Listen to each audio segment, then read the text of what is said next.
This is the Commonwealth Katipunan Television Network, DCKKTV Channel 9.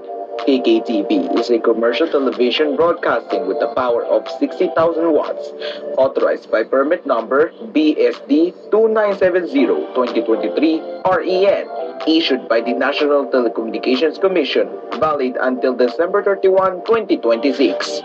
KKTV Studios, transmitter, and offices are located at Diosdado Macapagal Boulevard, Pasay City. KKTV Engineering is headed by Engineer Alexander M. Poncho.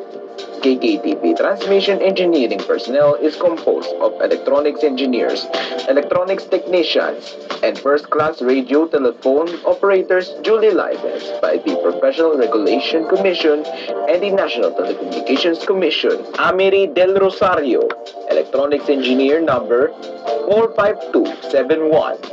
Ozzy Hernandez, Electronics Engineer number 67890. Widler James Vincent, Electronics Technician number 1256. Asher Mateo, Electronics Technician number 8542. Grayson Farinas, 16-1PNCR-564722. Lincoln David, 96-1PNCR-25134. Maverick Elias, 10-1PHN-32524.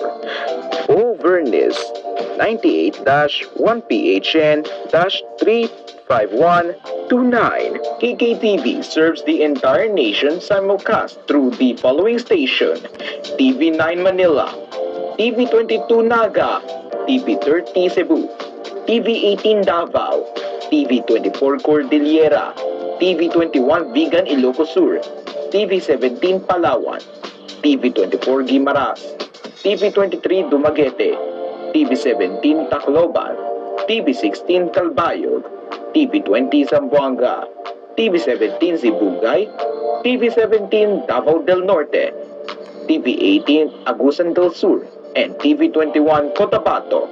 This is KKTV Network, now signing on.